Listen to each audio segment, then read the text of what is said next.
listening to Power Producers Shop Talk, where we are refining and redefining the sales game by equipping you with the tools you need to differentiate yourself in the marketplace.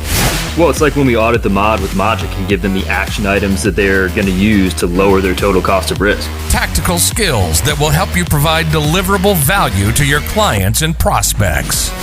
Technology is not an expense, it's an investment. Look at what Think HR has done for our clients and even our team. It's an amazing product, and I'm so thankful we have that. And action items that you can provide to take your prospects and clients to the next level. Things are changing for us in 2021. Not all big business anymore. Now that we have Cover Wallet on our team, it's amazing that we're going to be able to write small business profitably. This is Power Producer Shop Talk. Production redefined. Are you ready to feel the power?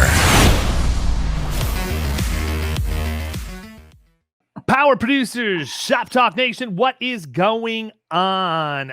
We dodged a hurricane this week. We won the Stanley Cup. Let's go. Dude, I don't even know what else we could, like, what else could happen in Tampa now? Well, I mean, I don't know. The Rays could figure it out and maybe hey, speaking of which, you may know the answer to this. What happened with that no-hitter that they threw? Why was the game called at 7 innings? Is it because the storm was coming or something? I was in Columbus. Yeah, I don't know the answer to that. I thought that there was some sort of thing that they were trying out this year that was like a 7th inning, like 7-inning situation. Maybe, I don't know. It wasn't a doubleheader, right? Yeah, it was a doubleheader. That's why. I thought it was the second. So the second game I don't know. They were trying something. It's only 7 innings. What is this, Bloomingdale Little League? Yeah, right. It's I feel like I remember that. I don't follow it too closely until the playoffs. Next thing you know, they're going to have the Tom Miller. Yeah, next thing you know, they're going to have the Tom Miller State Farm patch on the left arm. I mean, come on, guys. Freaking pros for crying out loud. Well, and they changed the extra innings thing too, where like a runner starts on second base or something like that. Mm-hmm.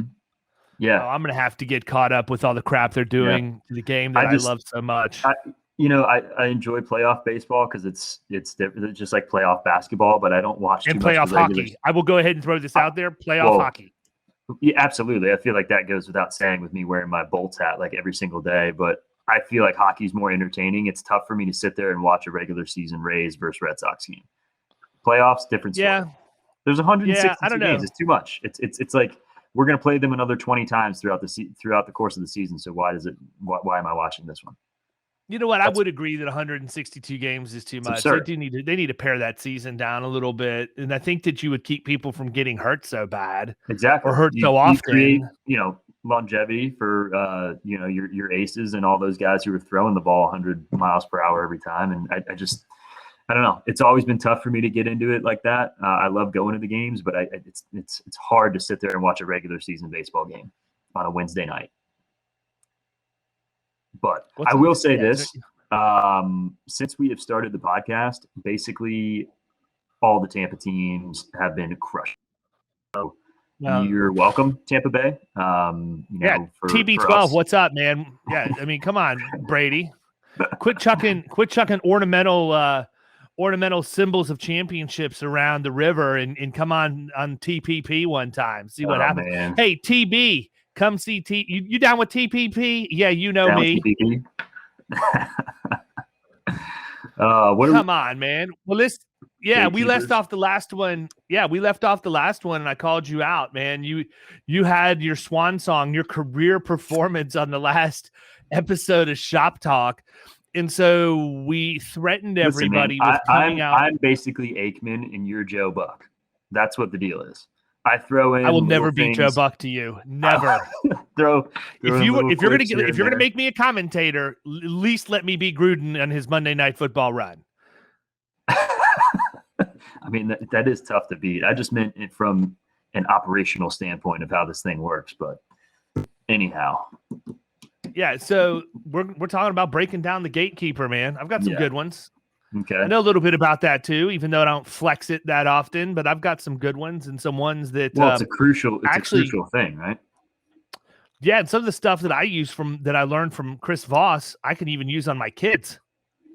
Perfect. Like it works. It's universally applicable. So yeah, I mean, we're going to do the next episode on marketing drops. So it's probably better to go ahead and talk about breaking down the Gatekeeper first. Yeah. That way people are ready when they hear that uber motivating marketing drop episode we're going to do next. They're ready to break it down. Yeah. I mean, for me, the most important thing is just being able to relate with, especially, I always go back to, my experience with selling office. That was all I was doing. Right. But the gatekeeper was like the most important person because they're the ones who are going to get us to the decision maker. So you have to win those people over. And I found that, a couple things are crucial in doing that. Number one, you have to walk in like you're supposed to be there. I always remember like guys on my team, myself when I was new, just being a little bit unsure of what to do. And you, as you grow, you get more comfortable, but you gotta walk in like you're supposed to be there from the jump. Because otherwise they're going to, okay, this person's here to sell me something. I need to shut them down. That's exactly what the gatekeeper's thinking, because that's what their job is. But if you walk in like you're supposed to be there and you're the greets them first, especially with a smile, like that was huge.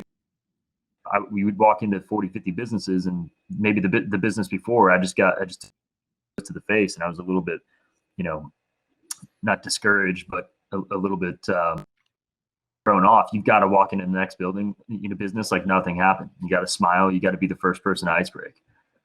How awesome would it be if I were to make it a company expense and buy all producers tap dancing shoes?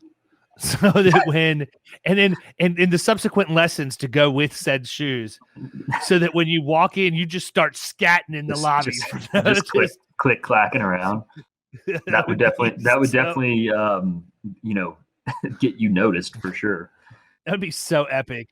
But I was thinking about this too. One thing that I've done in the past, and this actually speaks to the point of acting like you're supposed to be there, or walking in like you're supposed to be there. If we've got the ability, number one, we all have the ability to get a company's address. So if we know who the decision maker is, one thing I used to do this is send them a handwritten note. Find something that happened in that company over the course of the last month. Send them a handwritten note, congratulating them, let them know, hey, I'm going to be in your area in the next couple of weeks. I'll make it a point to stop by. I'd like to shake your hand and just introduce myself. And then if you have the email, do the same thing, right? Hey, I'm going to be in your area next Tuesday. I'm going to swing by and just want to shake hands and introduce myself to you and whatever, right? Yeah. So when you walk into the lobby, let's just say I'm going to meet Steve as the decision maker. You walk into the lobby, the decision maker's there and said, hey, I'm here to see Steve. I told him I'd swing by today around 2:00. Mm-hmm. Yeah. And I think that's great for when you until Steve has no clue who you are, right? But if the gatekeeper comes back, say, oh, well, I sent him an email and let him know, and also had sent him something in the mail, maybe refresh his memory quick, right? Yeah. Then if Steve says no, okay, fine. Steve, we're not going to meet today, but I could say, well, listen, is there a time that's better? Let me, I don't want to go back and forth with you through this. Just, if you don't mind, one more time, say, hey, is there a time he can pick up the phone and call you? You guys can talk. Then you can get him on the phone and conduct some level of a conversation, right?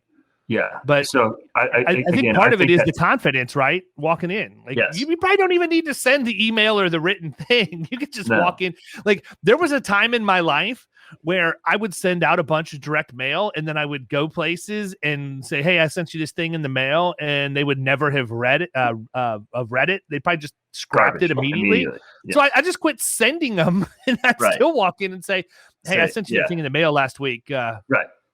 Exactly. And, and going in with the mentality that you're supposed to be there thing, I think what you touched on is good if you have the information, if you know who the decision maker is already. But a lot of times when we're doing the drops, we're trying to get that information from the gatekeeper. So we've got to win them over and get them to like us in order to get that information. For me, that always started with ice breaking, even if it was just something cheesy, like happy whatever day of the week it is. You have to make them smile or something. If you can point out something that's in their business, like, I mean, there's times where you walk into a business and they've got something really cool sitting up front. And you're like, man, you can use that as a way to just kind of start the conversation. But I really, truly think that the indifference in all of it is key. Like nobody wants that breath salesperson coming in trying to talk to them. Like, you've got to be indifferent, when you're having these conversations, especially when you're trying to get the information from the gatekeeper in regards to who you're supposed to actually speak with on everything. So ice breaking is huge. I mean, comfortable by any stretch. It's weird. It's not definitely not something in my, normal everyday life or comfort zone that I would do. But, hey man, when you're trying to get in, you got to kind of pull out all the stops. So ice breaking's big, especially if there's, you just kind of have to be aware of like your surroundings. Like look at things when you're walking into the building, stuff that you can kind of comment about. I would try to pull things from the actual to kind of start that discussion. Like, hey, is that your Porsche out there in the parking lot? Sick Porsche, right? Something like that. Saw the right license plate as it was driving away. Did your husband drop you off today, or somebody just steal your car? I mean, you could be any number. It's crazy. You could do any number of things, but you're 100% right. I mean, it's a matter of getting in there. And the other thing is hit them with the unexpected, right? It goes back to the feel, felt, found thing that we talked about before. They're not taking people today. Hey, perfect. I understand. Just immediately. Perfect. So, and that's part of the indifferent. That's part of the indifference that I was talking about too. You're like, yeah, perfect. Totally understand. Weren't expecting me. I just stopped by because I was in the neighborhood. Really, just looking to introduce myself to the person who's handling that. It's 2 seconds, not a big deal. Like that. That makes them, again, kind of drop their guard a little bit and allows them to relate with you on a person-to-person level versus this is somebody just coming into my business trying to sell something. I will say the follow-up to all of that is making sure that you get that gatekeeper's name, because if you go back, it does wonders for your game if you can address them by their name. If I come back and I'm like, hey, David, what's up, man? Good to see you again. I know I stopped by a couple weeks ago and I was trying to introduce myself to Bob, but he was in the middle of a meeting. I was just next door with so-and-so and figured I'd pop back in real quick and just, see if he had a couple seconds to touch base. Yeah, but think about what you did right there. Number one, you called her by name or him by name, whoever the gatekeeper is. Whatever. You also addressed the decision maker by name, but then you instantly established credibility for your being there by saying, exactly. I was next door with so-and-so, who they may or may not know, but they're at least going to know who their neighboring business is. Sure. And now all of a sudden you're home free. But I think one thing that's important too, I mean, like when you talk about cracking the gatekeeper, when I talk about cracking the gatekeeper, and this is important for anybody in outside sales, I don't care if you're an insurance producer or what you're selling. You need to understand it might be more than one trip in before you crack the gatekeeper. I mean, you're probably not going to go in the first time, or you may not go in the first time and get what you want. Now, as you practice this and you do it more and more, it's like anything else, man. Once you get the reps, you get much better at it. But, it goes back to the guy that we had that, I did marketing drops with him, thought we had an awesome day. Like 6, 7 out of 10 would be clients within a year. And the dude's like, well, if you say so. And I'm like, what are you talking about, man? I've been doing this a long time. Those were all great. You got to massage it a little bit. Yeah, it's not marketing drops. How many times have we said, like, if you go in and you meet with the decision maker, like immediately, like there's probably something wrong. Right. And that should not be what you expect. But where I was going with that is, this guy was doing the marketing drop, making one phone call and the automated email. And if they didn't reply to the email and they didn't reply to the phone call or answer the phone, he was done. Right. Like he's out. Right. So especially if the businesses that were, the middle after, that's not going to be the case. Like we're going to have to, do multiple touches. Even when I was selling office supplies, which is a commodity, it's a price driven, like if we could save them money, they were going to buy it type of thing. But like even on that, there was times where I would have to go back to a business 10 times before I ended up selling to them. over the course of a few weeks or a few months or whatever. And I mean, in the middle market stuff that we're going after, you can multiply that out. Like, it shouldn't be a super quick process like that, again, unless something is wrong internally there. Yeah, there was a guy, I'm trying to remember. I don't remember. He works for Xeno Office Solution selling copiers. Okay. And I don't remember if he's the copier warrior, a copier ninja, or whatever that is. It's really irrelevant what he titled himself, because it was kind of hokey what he titled himself. Yeah. But he actually did have a pretty cool / hokey idea that he used. And he had like these bricks made out of the stress ball material. Just, like, walked into your office or something, or like? No, I've seen him online. I actually, Ryan Hanley had Josh Braun on his podcast, and they talked about it on that episode. Got it. But this guy had these like bricks with it was basically like his business card with information on it. And his whole thing was he'd walk in and they're like, he's trying to break the ice and they wouldn't let him. And he would hand him one of these. And he said, well, I brought you this so that the next time you're upset with your copy maker, you can throw your copier, you can throw a brick at it. And it's got his contact info on there. And then his thing was, how many times have you thrown the brick? How many, and all of that. But if you can think of stuff like that, I mean, that's huge. Right. And it is, again, is that cheesy and hokey? I don't know. Absolutely. But I don't know how you would translate that to what we do, but I still thought it was a pretty and by the way, number one sales guy in the entire company.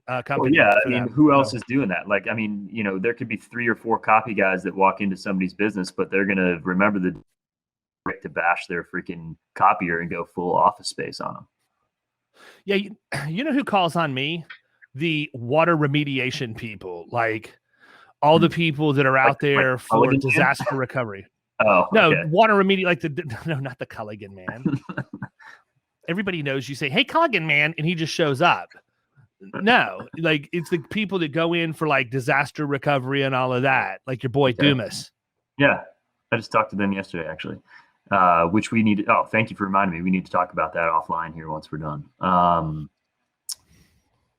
But yeah, I don't know, man. I mean, it's something that you have to practice, and like, it's not going to feel natural until you've done it 100 times or however many times. Like, you could go out and do drops for a week and you walk in and you just still feel weird about it. But I mean, you just have to keep doing it over and over again, and it'll become easier. You'll get into a flow, get into a rhythm, and there'll be the person here or there that kind of throws you off a little bit. But most of the time it's going to be smooth. You're going to walk in, if you can at least get them to smile, that's the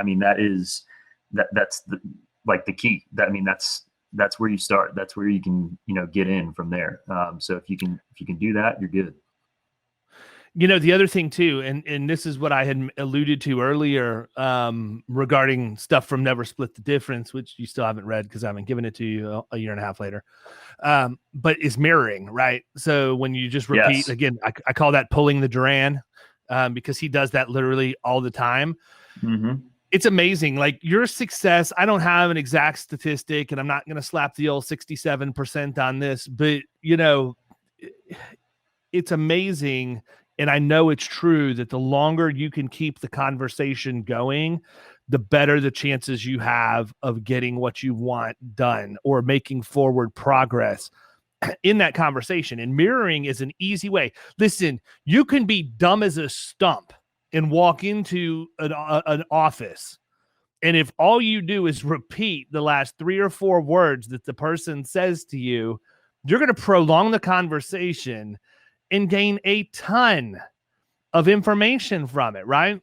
So because when you do that, like, sometimes they keep talking and we'll start elaborating on whatever it is. Like, if you're like, right, okay, they'll be back tomorrow, and then they're like, yeah, well, they've been on vacation for the past week or so, so tomorrow they're going to be a little bit backed up, but I would try maybe at the end of the week. Oh, cool. Where'd they go to where were they on vacation? Like, that stuff that you store so that when you come back and talk to that person, you'd be like, hey, how was Cancun or whatever. Right. Exactly. So, like, little things like that. But you're right. But I mean, think about this. What if Yeah. What if it's not the gatekeeper? What if it's like you're walking into an auto shop who doesn't have a gatekeeper and it's actually the business owner? You know, they're busy, right?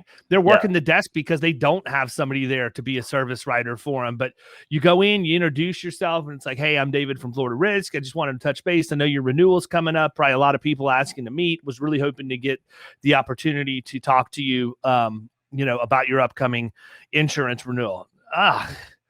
I don't have time for that, man. You people come in here, you throw things at me at the last minute. You're all the same. We're all the same. Yeah, I mean, all you want to do is sell me something, and I don't have time. I'm extremely busy. I'm putting out a million fires. A million fires? Yeah, I'm the HR guy. I run the shop. Sometimes I'm turning a wrench. Half the time I don't even know what it is I'm buying. I just have to have it to be in business. Hold on. You don't know what you're buying? Right. Yeah, I mean, nobody ever explains it to me. It's always a last-minute process. And then you stop because you get to a point where you can throw the hook, and it's, wow, sounds like you are really busy and you're buying something that you don't even understand. Would it be ridiculous for me to say that in 30 minutes of me not trying to sell you anything, I would be willing to come in and say, hey, look, here's what you got.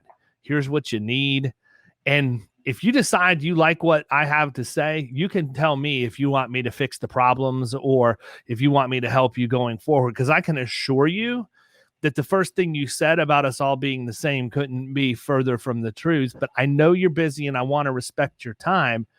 But I do feel like I can help you solve the problem of you not knowing what you have and maybe freeing up some time for you to spend on things that make you money. Boom, you're Perfect. done, right? Exactly. Yeah. And exactly your point, just repeating those things, what I was trying to say is it makes them elaborate on whatever it was that they were trying to get you out the door with. And then that, again, prolonging that conversation is only going to be beneficial to you. Yeah, I do it with Grayson all the time. We were sitting at dinner and he said, hey, I want to go spend, it's like a weeknight. And I knew he had to work at like 7:00 the next morning. He's like, hey, I want to go spend the night at a friend's house tonight. Spend the night at a friend's house tonight. He's like, yeah, so-and-so wants me to go over there. We're going to go swimming and hang out for a little bit. Hang out for a little bit? And I mean, he's like basically telling me everything. I'm like, and at the time, and then we get to the end. I've done nothing but mirror him for like 2 or 3 minutes. He's like, probably not a very good idea, is it? And I said, no, I'm glad that we were able to work through that. And I never it was just me. There's nothing that you ever really said. Yeah, it just started to get. But that's the whole thing, so. Man. Yeah. Anybody can go out and mirror people. Period. Mm-hmm. That's it. You don't have to have any special skill set. You don't have to be overly intelligent. Now, you do need to understand that at some point in that process, you're going to have the opportunity to get what you want from them, and you need to recognize that. But you're going to have to get that from experience. I mean, like, I've never done that, and somebody says, "Stop copying me." You know what I mean? Yeah, right. That's what Ethan and Caroline would do. Like, I mean, if you think about it, we've been mirroring people since kindergarten, right? I mean, pretty much, yeah. But it applies, and people don't think about it. People are always thinking, "Oh, I gotta use this crazy sales tactic, or do some Jedi mind tricks to be really." I can't think of the word right now, but like, what would have happened? Whatever to, Yeah, what would have happened if they would have mirrored Obi-Wan Kenobi when he tried to use the Jedi mind trick of, "These are not the droids you're looking for." Not the droids we're looking for. That would be fantastic.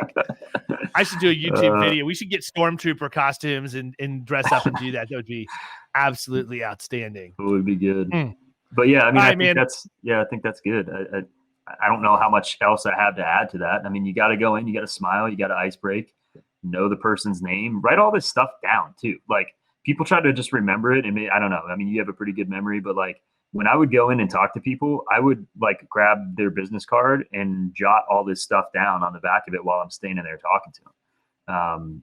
It's not weird. Like, it shows them that you truly are, for real, and you're paying attention and you're serious about getting in touch with this person. Well, the other thing too is it works on the phones. So I think pretty much almost every agency out there has VoIP at this point, right? So if you're a producer and you're making calls from your cell phone and you're not having those recorded, you're missing out. I really think that if you're doing this on the phone, you should go back and listen to your calls so that you can hear what worked, what didn't work, where you may have missed an opportunity or whatever else. So listen, people, all we can do is give you the tools. You still have to figure out how to use them. If you can fog a mirror, you can mirror, and just figure out how to make people smile, figure out how to make their day. Listen, you know what we do? We walk in with blue and gold gummy bears. Who is not going to love blue and gold gummy bears except when they're orange? I mean, like they are now. Yeah. Probably going to have to re-up the gummy bear stash, but probably. It's been a little while since we've used them. But, I've got like 70 boxes of Girl Scout cookies here that expired 6 months ago. Nothing wrong with those, by the way. Nothing wrong. They're not stale. They're wrapped on the inside. So there's no way. They just, I don't know. I'm not eating them. I can tell you that. Yeah, so anyhow, people, we're going to talk to you about drops on the next episode, but we gave you plenty to chew on here. All you got to do is trust it, man. Trust it. Try it one time. See if it works for you, and you're going to be amazed. Everybody have a good weekend. See ya.